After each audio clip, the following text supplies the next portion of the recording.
I stood in my parents' marble-floored foyer, watching my sister twirl her champagne glass with that familiar smirk I'd grown to hate. The crystal chandelier above us, the one I technically owned, cast dancing shadows across her perfect face.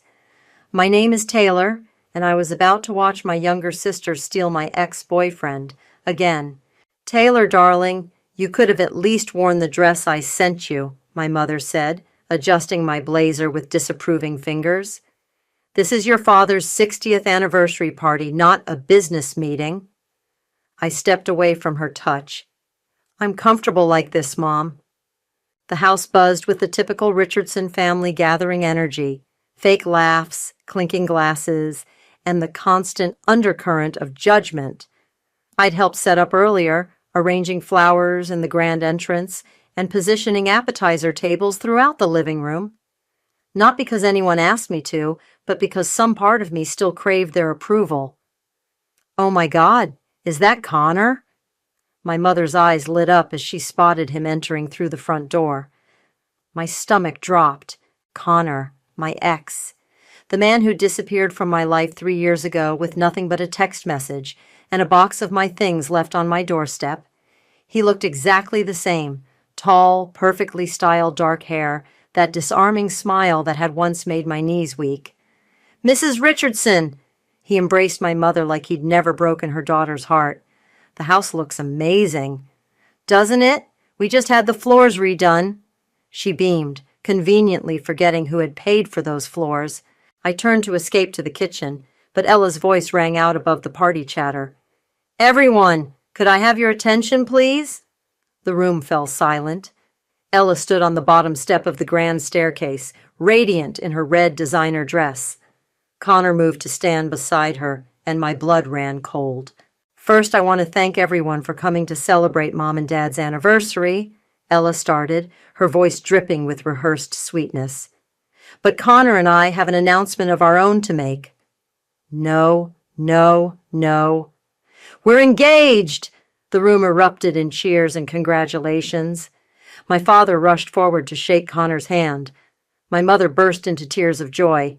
I stood frozen, gripping my champagne glass so tight I thought it might shatter. Isn't it wonderful? My mother grabbed my arm. Your sister, getting married, and to Connor of all people. We always loved him, you know. Yeah, I managed. Wonderful.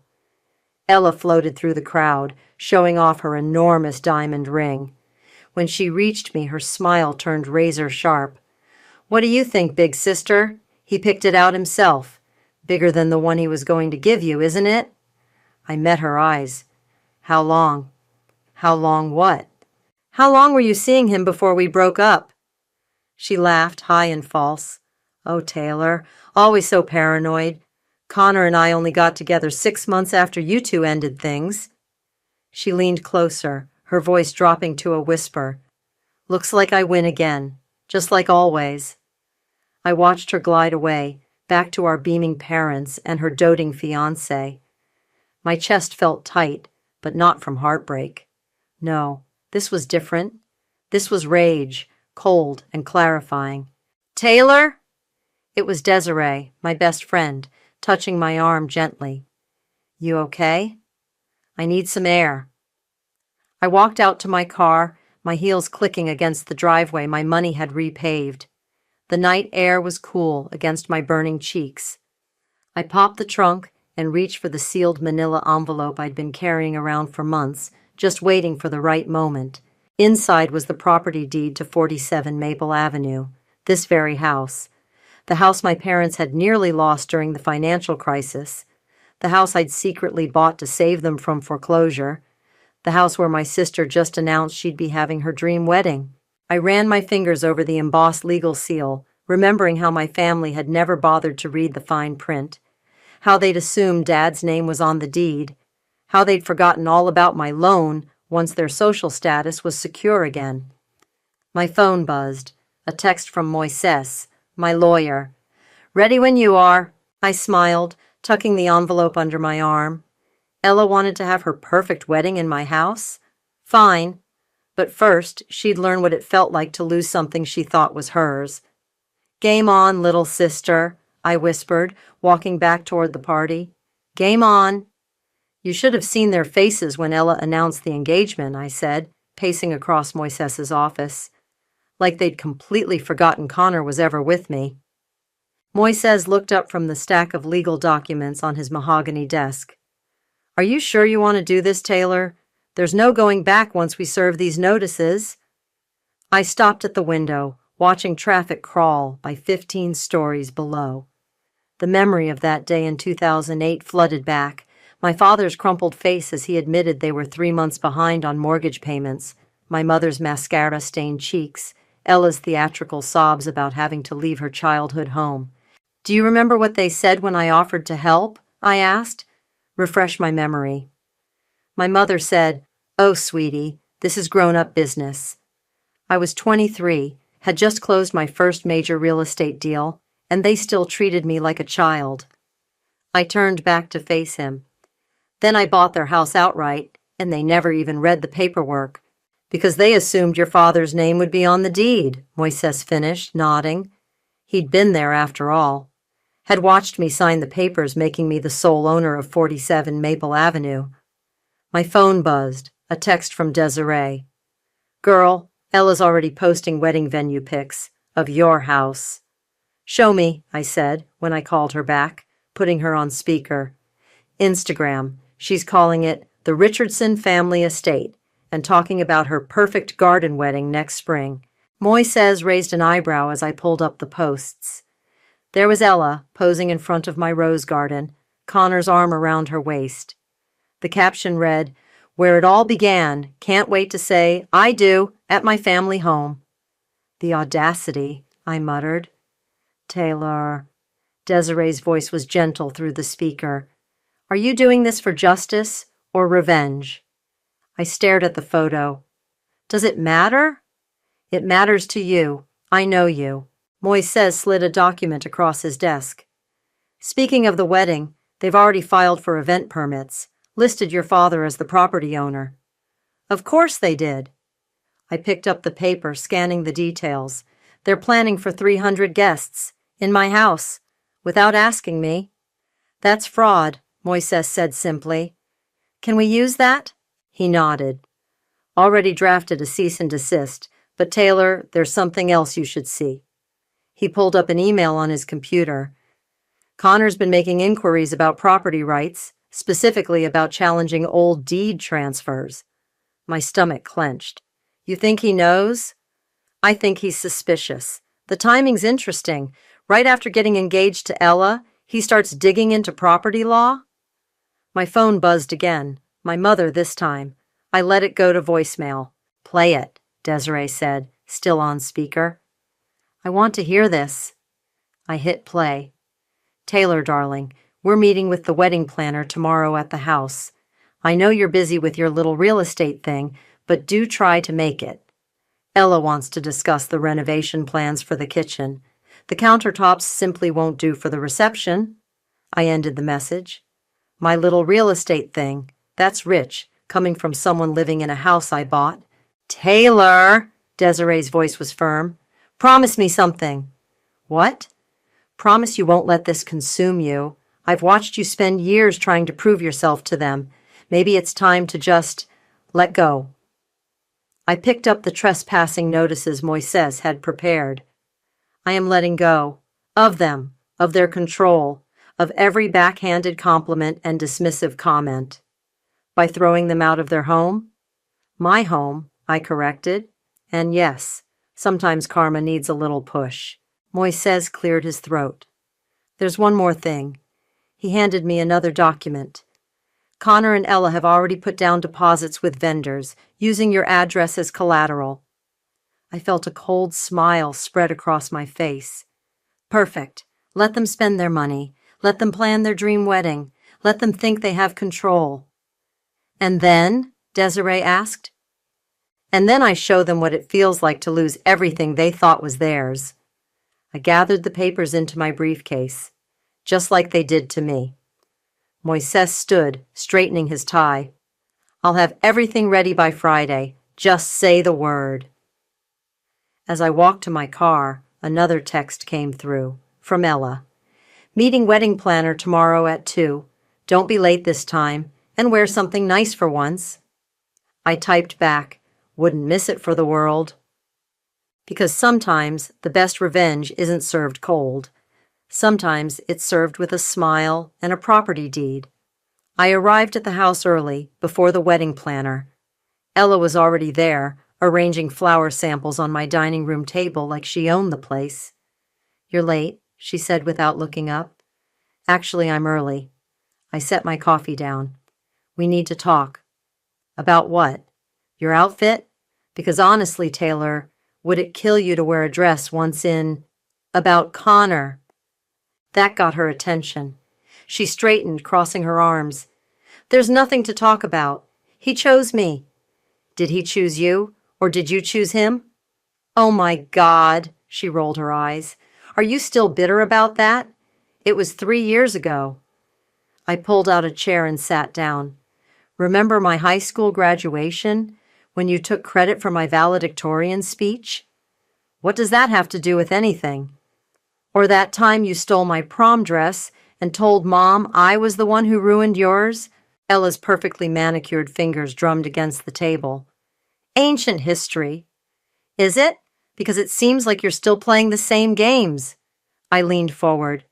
"Tell me something. Did you know about the house?" A flicker of confusion crossed her face. "What about it?"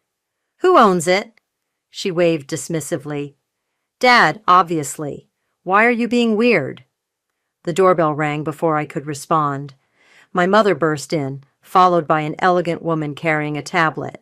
"Taylor! You actually came!" Mom's surprise was barely concealed. "And look, you're not wearing black for once." The wedding planner introduced herself as Marina and immediately began spreading magazines across my table. "Now, I've been thinking about the layout, the ceremony in the garden, cocktail hour on the terrace, and the reception flowing through the main floor. We'll need to update those awful kitchen counters," my mother interjected, "and that chandelier in the foyer. It's not quite right for photos." "The chandelier stays," I said quietly. "Don't be difficult, Taylor," Ella sighed. "This is my wedding. In my house." 3 heads turned to stare at me. "What did you say?" my mother asked. But before I could respond, the front door opened again. My godmother Esther walked in, her timing impeccable as always. "Hope I'm not interrupting," she said, taking in the scene. "Taylor, could I borrow you for a moment?" In the kitchen, Esther poured herself a glass of water. "I saw the legal notices on Moises's desk yesterday." "Are you here to talk me out of it?" She shook her head. "I'm here to remind you that karma works both ways, sweetheart. Make sure your actions come from justice, not hatred." From the dining room, I could hear Ella's voice rising. "And we'll need to clear out that ugly office upstairs for the bridal suite." "My office," I muttered. Esther touched my arm. "You were always the strong one, you know, even as a little girl. When Ella would break her toys, you'd give her yours just to keep the peace." "Not anymore." "No," she agreed, "not anymore." We returned to find my mother and Ella deep in renovation plans.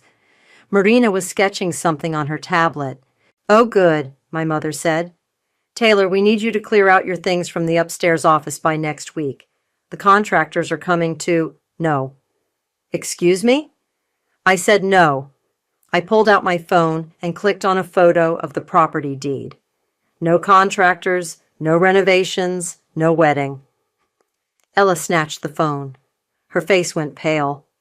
"This has to be fake." "Check the county records," I said. "I've owned this house since 2008, when Dad was about to lose it to the bank, remember?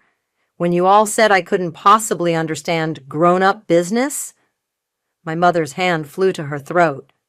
But Arthur said, "Dad never read the paperwork. None of you did. You just assumed." Marina cleared her throat awkwardly. "Perhaps I should come back another time." "No need," I said. "There won't be a wedding here." Ella's face twisted into something ugly. "You can't do this to me. Like you couldn't date Connor? Like you couldn't steal my work, my clothes, my achievements all these years? You're just jealous." she spat, because I'm getting everything you wanted.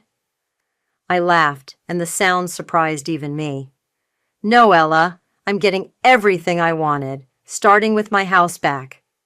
Taylor, my mother pleaded, be reasonable. This is your sister's special day. From the doorway, Esther spoke up. I believe Taylor is being perfectly reasonable. It's her house, after all. As if on cue, my phone buzzed. A text from Moises. Your father's in the records office right now, looking up the deed. I smiled. You might want to cancel those contractors, Mom. And Ella, you might want to find a new venue. I hear the country club has openings next spring. The look of dawning horror on their faces was better than any revenge I could have planned. The engagement party invitations arrived in my mailbox 3 days later. Thick cream cardstock with gold foil lettering, featuring a photo of my house as the backdrop. I had to admire their nerve. They're still going ahead with it, I told Desiree over lunch. Like I never said anything. Classic denial, she said, stabbing at her salad. Your mom called me this morning, by the way, wanted me to talk some sense into you. My phone lit up with a text from Moises. Trespass notices ready. Want me to serve them? Not yet, I typed back. Let them dig the hole deeper. I drove to the house that afternoon, knowing my parents would be at their country club lunch, but as I pulled into the driveway, I spotted an unfamiliar car.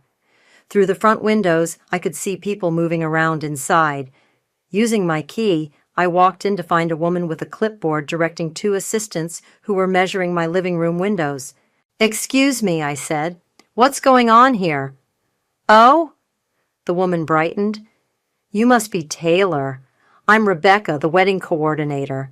Your sister mentioned you might stop by. We're just getting measurements for the draping. I crossed my arms. Did my sister mention she doesn't own this house? Rebecca's smile faltered. I'm working directly with your parents. They signed all the contracts. Did they? I pulled out my phone and dialed Moises. Hey, can you email me those trespass notice templates? I have someone here who needs one. Rebecca's face went white. She quickly gathered her things, ushering her assistants out while mumbling apologies. After they left, I walked upstairs to check my office. The door was slightly ajar. I always kept it locked. Inside, the filing cabinet drawer was open, papers disturbed. Looking for something, Dad? My father jumped, turning from the cabinet with a guilty start. Taylor, I was just going through my private files. I walked over and shut the drawer. Looking for the deed, perhaps? He straightened his shoulders, trying to regain authority. This is my house. I have every right. No, I cut him off. It's not your house. Hasn't been since 2008. Remember that day, Dad, when you sat at our kitchen table crying because you lost everything? I paid you back. No, you didn't. You gave me a fraction of what I spent and then pretended the whole thing never happened, just like you always do when I help this family. He sank into my office chair, suddenly looking old. Why didn't you tell us? Would it have mattered? Would you have treated me any differently? I gestured around the room. You all just took and took, never once thinking about who was giving. We're your family. Family? I laughed. Family doesn't let their daughter pay their mortgage and then pretend it never happened. Family doesn't watch their youngest steal from their oldest and call it healthy competition. Family doesn't... My phone buzzed. A text from Ella. Where are you? The wedding planner just called in tears. What did you do? Your sister loves this house, my father said quietly. No, she loves winning. There's a difference. Another buzz. This time from Connor. Can we talk? Privately? I showed my father the phone. Interesting timing, don't you think? Connor wanting to talk right after you're caught searching for property documents? He had the grace to look ashamed. He might have mentioned something about legal options. Of course he did. I walked to the door. I want you out of my office. In fact, I want you out of my house. Now. Taylor, please. Now, Dad, before I call the police and report you for breaking and entering." He stood slowly, straightening his golf shirt. At the door, he paused. "We never meant to hurt you." "No," I said.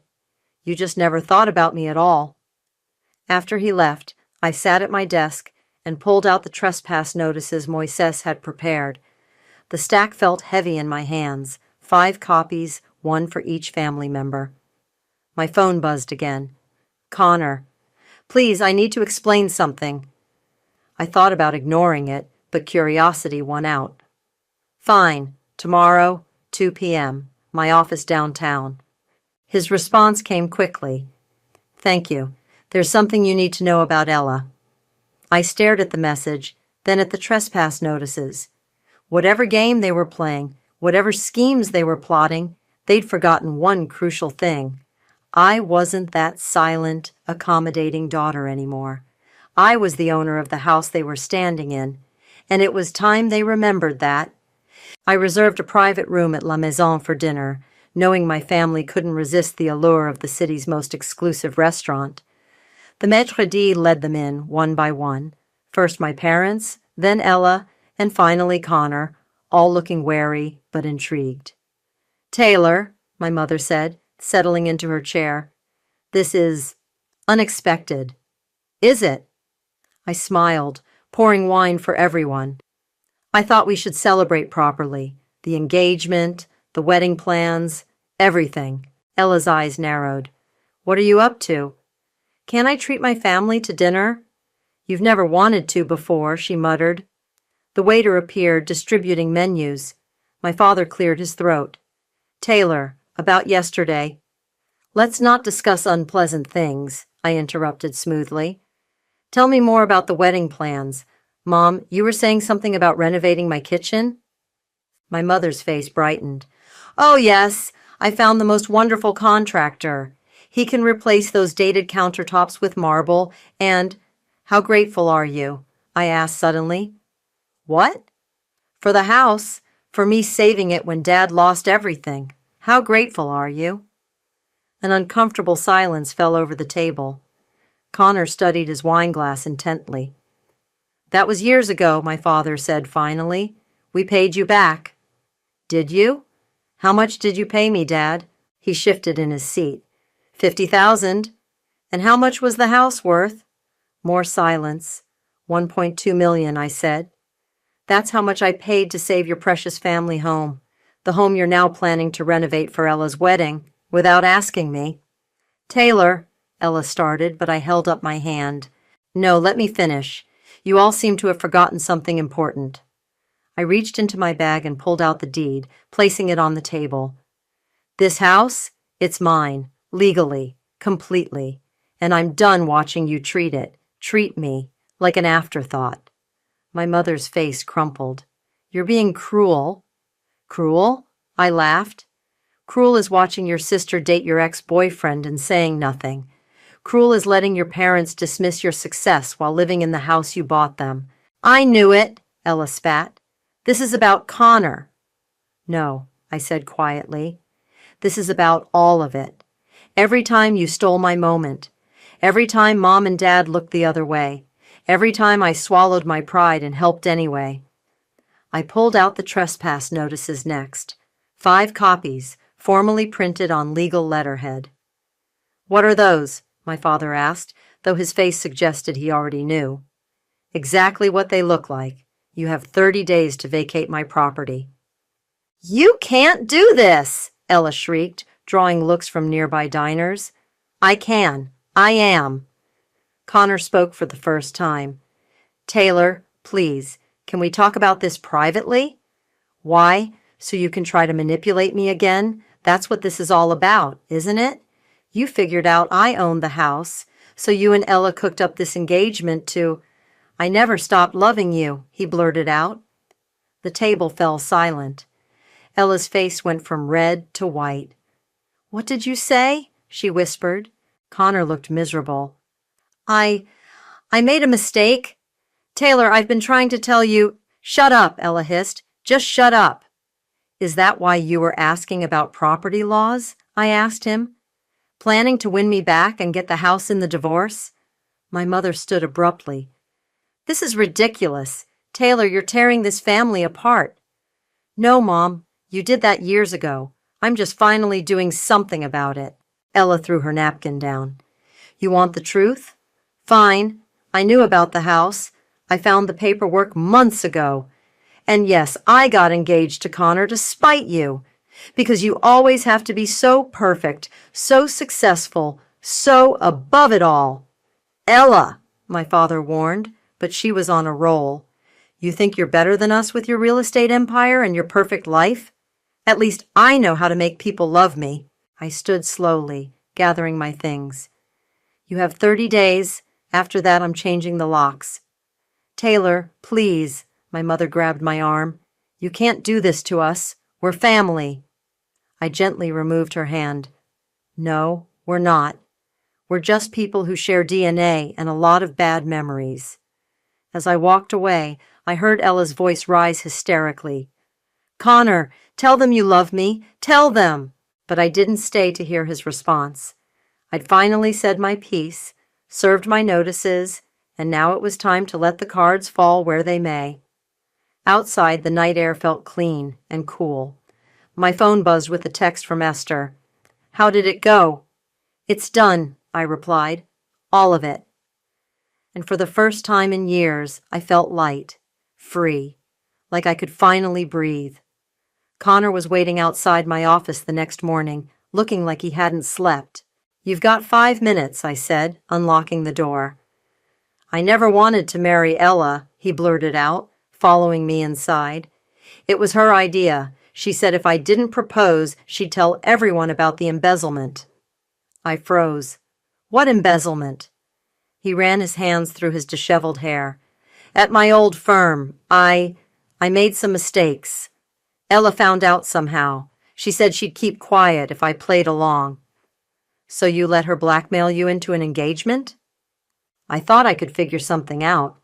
Then I discovered you owned the house, and I thought maybe you could trade up, I finished coldly. Dump the blackmailing sister for the one with the property deed? Before he could respond, my office door burst open. Ella stormed in, mascara streaked down her face. You bastard, she screamed at Connor. I just got your text. You're calling off the engagement? Ella, Save it, she turned to me. This is what you wanted, isn't it? To ruin everything? I didn't make Connor send that text. No, you just had to own everything else. The house, Dad's respect, Mom's secret pride. Oh, you didn't know about that, did you? How she brags about her successful daughter to her friends when you're not around. I blinked, thrown off guard. What? God, you're so blind, Ella laughed hysterically. You think I wanted Connor? I wanted what you had. The independence, the power, the way people respect you instead of just calling you pretty. So you tried to steal my ex-boyfriend? I tried to steal your life, but it never works. Nothing I do ever measures up to perfect Taylor. Connor tried to edge toward the door, but Ella blocked his path. And you couldn't even pretend to love me properly. Always looking at her, always comparing me to her. Ella, I said quietly, why didn't you just talk to me? Talk to you? She whirled around. Like you talked to us about owning the house? Like you talked to me when I was struggling after college? You just disappeared into your perfect career, leaving me in your shadow. I disappeared because you made my life hell. Every achievement, every milestone, you found a way to steal it or ruin it. Because it was the only way to get their attention. We stared at each other, both breathing hard. Years of unspoken resentment hung in the air between us. My phone rang. Moises. Taylor, your father's here at my office. He's threatening to sue for fraudulent property transfer. Put him on speaker, I said. Dad's voice filled the room. Taylor, if you don't stop this madness right now, You'll what, Dad? I interrupted. Tell everyone how your daughter tricked you, how you were too proud to read the paperwork when I saved your house, how you let Mom and Ella treat me like garbage while living under my roof. Silence. Or maybe, I continued, you'll tell them about the second mortgage you took out in 2007, the one Mom doesn't know about, the real reason you almost lost everything. I heard him inhale sharply. Ella's eyes widened. How did you? I'm in real estate, Dad. I do my research. Now, would you like to rethink that lawsuit? The line went dead. Connor cleared his throat. I should go. Yes, Ella and I said simultaneously. After he left, my sister slumped into a chair. I really am pathetic, aren't I? Using blackmail to get a guy who doesn't even want me. No, I said, surprising myself. You're just lost, like I was, before I stopped trying to win their approval. She looked up at me, makeup smeared, but eyes clear for the first time in years. I don't know how to be anything else except your rival. Then maybe it's time we both tried something new. Like what? Like being honest, starting with Mom and Dad. Ella laughed bitterly. They'll never change. Probably not, but we can. My phone buzzed again, a text from Desiree. Your mom just called me crying, said she's having chest pains. I showed Ella the message. She rolled her eyes. Her favorite manipulation tactic. Whenever she's losing control, she suddenly develops health issues. Want to go call her bluff? Together? I nodded. Together, but first. I pulled out a business card and wrote a number on the back. This is my therapist. You might want to give her a call. Ella took the card, staring at it like it might bite her. Why are you being nice to me? Because sometimes the best revenge is breaking the cycle. She stood, straightening her clothes. I still hate that you own the house.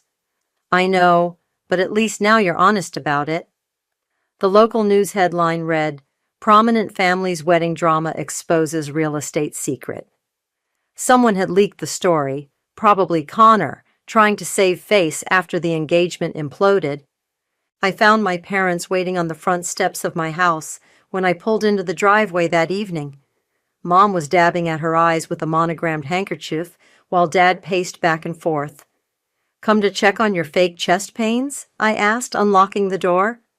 How dare you? Mom burst out. After everything we've done for you, everything you've done for me? I stepped inside, leaving the door open. Please, enlighten me. We gave you a home. No, I gave you a home, and now I want it back. Dad stopped pacing.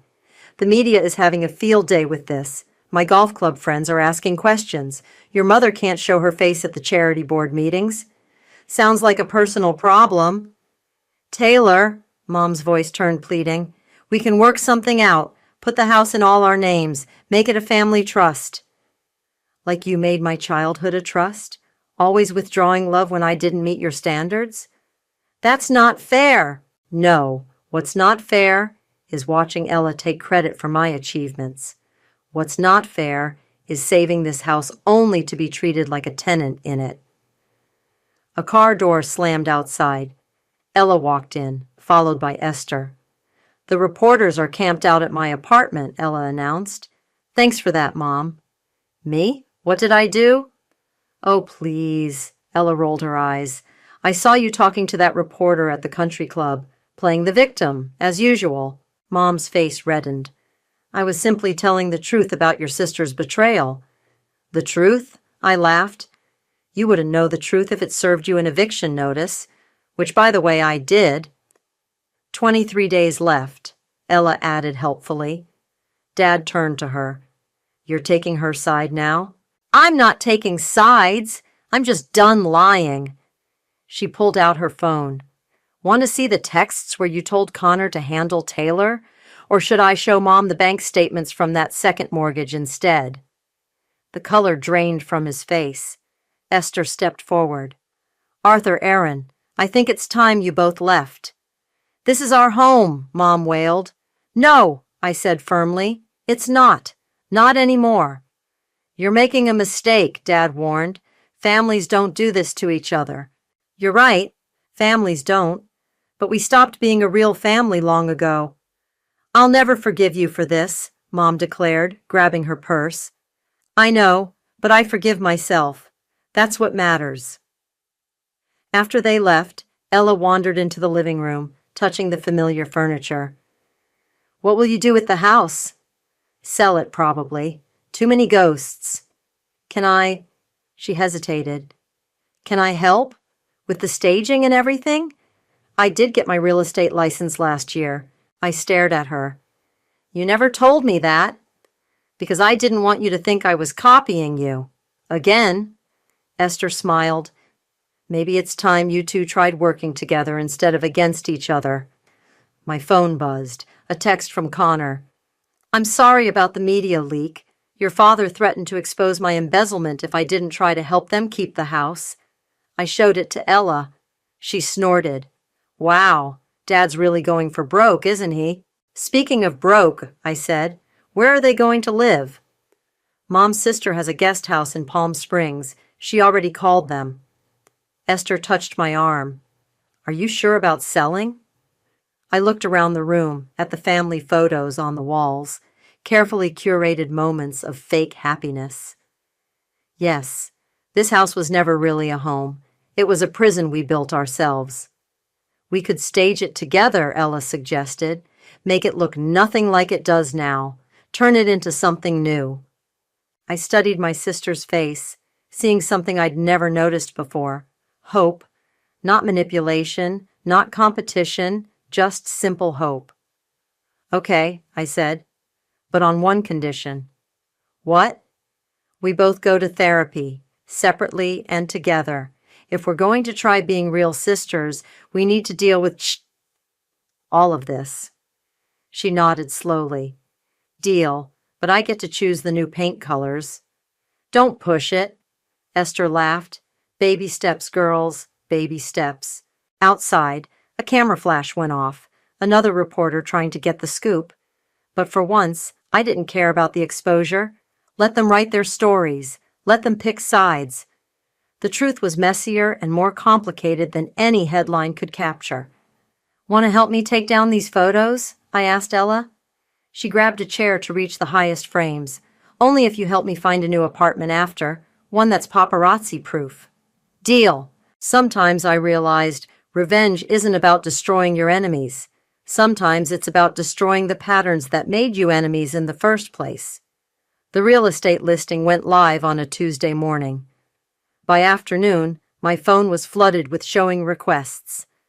I stood in the freshly staged living room, now painted in cool grays and whites, barely recognizing the space where I'd grown up. First open house tomorrow, Ella said, adjusting a throw pillow. Want to do it together? You sure you can handle Mom showing up? You know she will. Already planned for it. Hired security. I raised an eyebrow. Look who's getting strategic. Learned from the best. She handed me a coffee. Therapy's helping. The doorbell rang. Through the window I spotted Moises walking up with a folder. Final paperwork, he announced, spreading documents across the kitchen island. Once you sign, the house goes on the market officially. I picked up the pen, then paused. Did you ever think we'd end up here?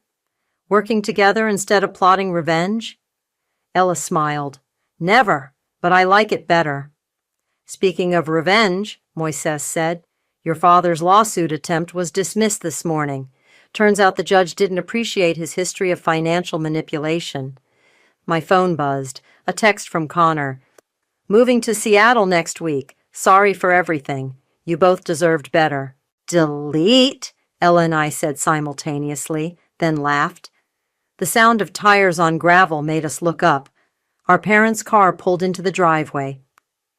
Right on schedule, Ella muttered. Mom burst through the door first, then stopped short at the sight of the transformed space. What have you done? Our job, I said. The house goes on the market tomorrow. Dad followed her in, looking older than ever. Taylor, please. This home has been in our family for... Save it, Ella cut in. We're not doing this again. We? Mom's eyes narrowed. So you've turned against us too? No, Mom. I've turned toward the truth. Finally. Desiree appeared in the doorway behind them. Security called, said you might need backup. We're fine, I assured her. Our parents were just leaving. This isn't over, Dad warned. Actually, it is. I signed the listing agreement with a flourish. The house will sell, you'll stay with Aunt Margaret, and we'll all move on with our lives. And what about family? Mom demanded. Family? Ella laughed. You mean the performance we put on for the neighbors? The roles you assigned us? I was the pretty one. Taylor was the disappointment. And you were the perfect parents? We gave you everything. No, I said quietly. You gave us trauma disguised as love, but we're choosing something different now. Together, Ella added. Mom's face crumpled. For a moment, I saw something real crack through her perfect mask. Grief, maybe, or recognition. I don't know how to be different, she whispered. That's not our problem anymore, I told her gently. But there's a great therapist on 5th Street if you're interested. Dad put his arm around her. Come on, Erin, let's go. After they left, Desiree whistled low. Well, that was almost civil. Almost, Ella agreed. Think they'll ever change? Doesn't matter, I said, gathering the signed papers. We did. My phone lit up with another showing request. This time it was from a young family with 3 kids. The message mentioned looking for a fresh start. Perfect buyers, Ella said, reading over my shoulder. This place needs new memories. Speaking of which, I pulled out a small box from my bag. Found these while packing. Inside were photos, real ones, not the staged portraits on the walls. Ella and me building sandcastles, playing in the sprinklers, moments before the competition and resentment took over. We could have been good sisters all along, Ella said softly. We can be now. Moises cleared his throat. Need anything else before I file these? I looked around the room one last time. The house that had held so many secrets, so much pain, so many false versions of ourselves. It felt lighter now. Ready for someone else's story? No, I said. We're good. Ella linked her arm through mine. Want to grab lunch? I found this new place downtown. They have terrible food, but excellent gossip potential. Sounds perfect. As we walked out, I didn't look back at the house. I didn't need to. The weight of it, of everything it represented, was finally lifting. Not because I'd won, but because I'd chosen to stop playing the game. Hey, Taylor, Ella said as we reached our cars. Yeah? Thanks for not giving up on me, I smiled. Thanks for finally showing up. Sometimes the best endings aren't about winning or losing. They're about finding the courage to write a new story all together,